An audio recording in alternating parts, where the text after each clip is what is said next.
Imagine a vibrant desert metropolis, a beacon of opportunity, where life felt remarkably accessible, financially speaking, for a long time.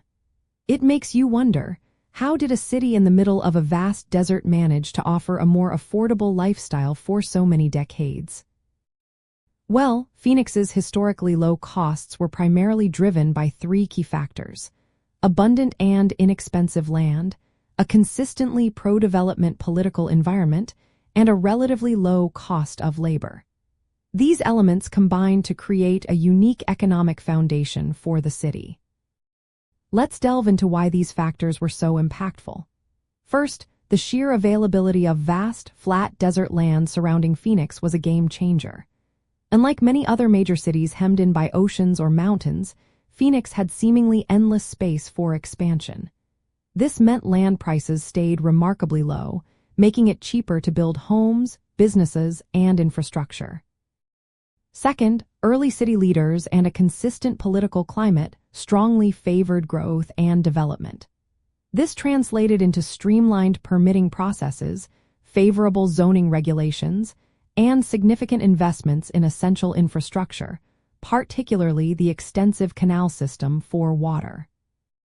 These policies actively reduced the hurdles and costs typically associated with rapid urban expansion, avoiding many of the regulatory burdens and high-impact fees seen elsewhere. Third, the region attracted a steady stream of migrants seeking new opportunities. This created a competitive labor market, where wages for construction and service industries were generally lower than in other growing metropolitan areas. This combination of cheap land, supportive policies, and affordable labor kept the overall cost of living and doing business distinctly low for many years. For generations of residents and entrepreneurs, these conditions translated into more accessible homeownership and easier establishment of businesses. Understanding these historical underpinnings helps us truly appreciate how modern Phoenix was shaped.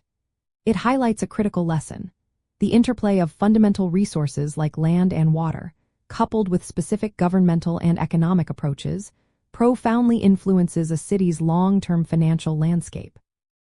One fascinating consequence of this historical dynamic is what we now call urban sprawl in Phoenix. Because land was so cheap and plentiful, single-family homes on larger lots became the norm and remained surprisingly affordable compared to denser, more geographically constrained cities. Another crucial element was the Salt River Project, often referred to as SRP. SRP wasn't just about water. It also became a foundational utility providing electricity, further bolstering the low-cost growth model and supporting the region's development. Ultimately, these interwoven factors created a powerful and self-reinforcing cycle. Cheap land attracted ambitious developers, pro-growth policies actively facilitated widespread construction, and affordable labor combined with readily available resources kept the overall cost of living and doing business significantly lower than in many other burgeoning American cities.